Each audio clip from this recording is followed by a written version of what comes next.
Hello dear students. आज हम class 6 और 7 परवा हिंदी कार्य पुस्तिका में कार्यपत्रक 97 और 98 हल करेंगे। तो चलो आइए देखते हैं। कार्यपत्रक 97 में दक्षता है, देखी सुनी घटनाओं का अपने शब्दों में वर्णन कर पाना। पहला प्रश्न है, क्या आप अपने दोस्तों के साथ गांव के आसपास या गांव में कहीं घूमने गए हैं? अपने अनुभव शब्दों में लिखिए। तो अपने गांव में या गांव के आसपास कहीं घूमने गए हैं तो उसके बारे में आपको यहाँ पर थोड़ी सी डिटेल लिखनी है, यानी अपने अनुभव साझा करने हैं। तो यहाँ पर मैं लिखूंगी, हाँ मैं अपने दोस्तों के साथ गांव के पास,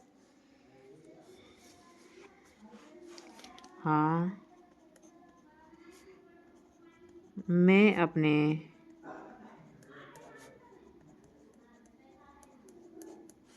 दोस्तों के साथ गांव के पास ही एक पुरानी बावड़ी देखने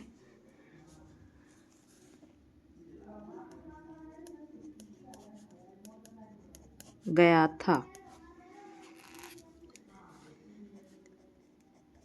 जिसे देखकर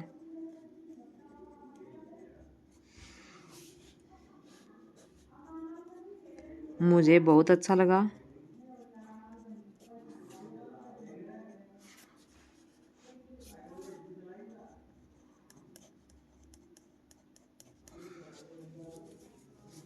उसमें पानी तक पहुंचने के लिए उसमें पानी तक पहुंचने के लिए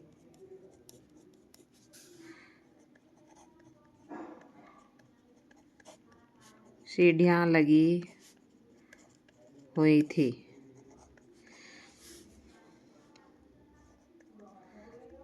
बावड़ी प्राचीन काल की बनी हुई थी। अगला प्रश्न है, आप अपने परिवार के साथ किसी मेले या हाट में गए होंगे, उसके बारे में लिखिए। यानी किसी मेले या हाट में गए हैं तो उसके बारे में लिखना थोड़ा सा। तो मैं अपने परिवार के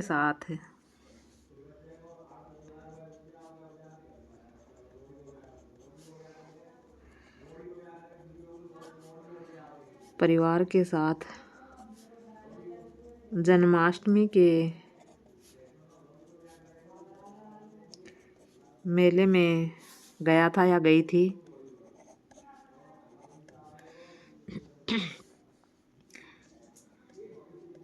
जहाँ हम अपनी कार से गए थे। मेले में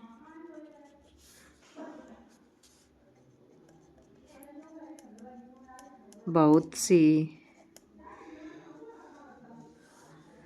दुकानें, झूले थे, जिन्हें देखकर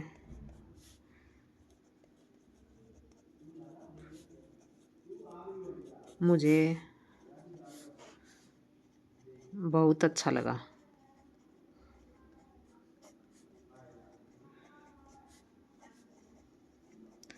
वहाँ हमने आइसक्रीम खाई।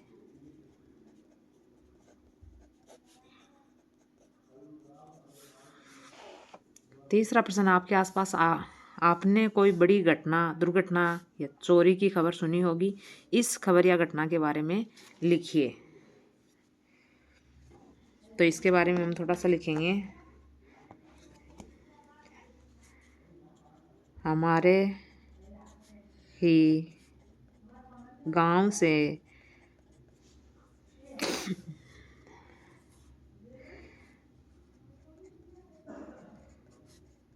हाईवे गुजरता है, जिस पर एक दिन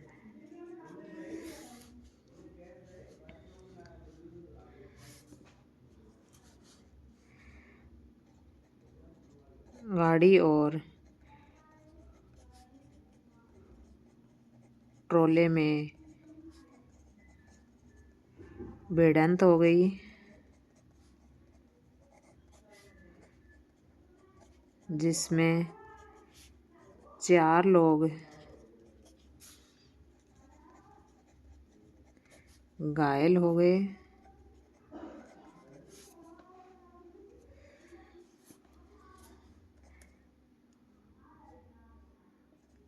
वहाँ से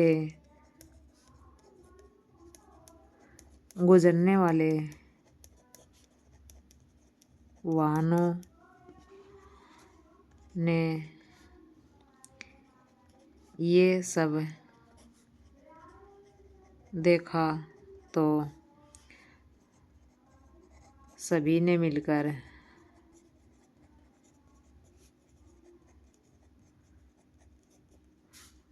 घायलों को अस्पताल पहुंचाया।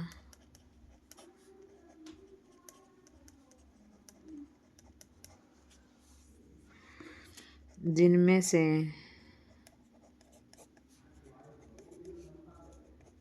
2 की हालत गंभीर थी।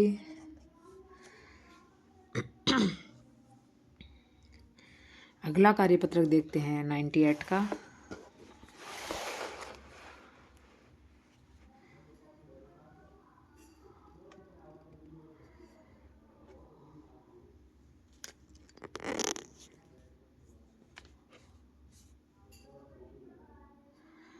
दक्षता गद्यांश अथवा पद्यांश को पढ़कर समझ के साथ उत्तर दे पाना। दी गई कहानी को पढ़कर प्रश्नों के उत्तर दीजिए। एक धनी जमींदार बहुत बीमार था। उसने अपने 3 पुत्रों से कहा कि उसकी मृत्यु के बाद वे उसके बिस्तर के नीचे खुदाई करें।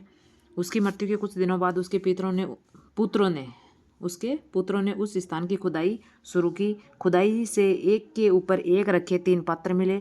सबसे ऊपर वाले पात्र में मिट्टी, बीच में सूखा गाय का गोबर और नीचे के पात्र में भूसा भरा था। सबसे नीचे एक चांदी का सिक्का था। भाइयों को कुछ समझ में नहीं आया। भाइयों ने यह समस्या अपने पिता के मित्र डॉक्टर साहब के सामने रखी तो वे हंसने लगे। उन्होंने कहा, इसका अर्थ बहुत आसान है। तुम कहते हो कि सबसे ऊपर वाले पात्र में मिट्टी है, इसका मतलब वह है सबसे बड़े पुत्र को खेती देना चाहते थे। दूसरे पात्र में गाय का गोबर है, इसका मतलब है कि वह दूसरे को पशुओं का झुंड देना चाहते थे। आखिरी पात्र में भूसा है। भूसा सुनहरे रंग का होता है, इसका अर्थ है कि वे अपने सबसे छोटे पुत्र को सारा सोना देना चाहते थे। सबसे छोटे भाई ने कहा, पर एक बात समझ में नहीं आई कि पात्रों के नीचे चांदी का सिक्का क्यों था। डॉक्टर ने मुस्कुराते हुए कहा, तुम्हारे पिता जानते थे कि तुम मेरे पास पूछने आओगे, इसलिए यह सिक्का मेरा इनाम है। पशुओं का झुंड देना चाहते थे, किसके लिए? बीच वाले भाई के लिए। जब भाइयों ने यह समस्या डॉक्टर के सामने रखी तो वह हंसने लगे। रखी शब्द का उपयोग जिस तरह इस वाक्य में किया गया है, इसका अर्थ उनमें से किसमें मिलता जुलता है? किससे मिलता जुलता है? रखी यानी प्रस्तुत की। इस कहानी का उचित शीर्षक लिखिए। तो धनी जमींदार। अगला, भाइयों ने अपनी समस्या किसको बताई? अपने पिता के मित्र डॉक्टर साहब को बताई। अपने पिता के मित्र डॉक्टर साहब को बताई। अगला प्रश्न है, यदि आप जमींदार के स्थान पर होते तो बंटवारा कैसे करते और क्यों? तो यहाँ पर हम लिखेंगे, यदि मैं जमींदार के स्थान पर होता तो तीनों बेटों का जमीन, जानवर और धन बराबर बराबर बांटता। यदि मैं जमींदार के स्थान पर होता तो तीनों बेटों में जमीन, जानवर और धन बराबर बराबर बांटता या बांटती। ये थे कार्यपत्रक 97 और 98। वीडियो देखने के लिए आपका बहुत बहुत धन्यवाद। वीडियो अच्छी लगी हो तो प्लीज़ लाइक ज़रूर कीजिए। चैनल को सब्सक्राइब नहीं किया है तो प्लीज़ चैनल को सब्सक्राइब ज़रूर करें।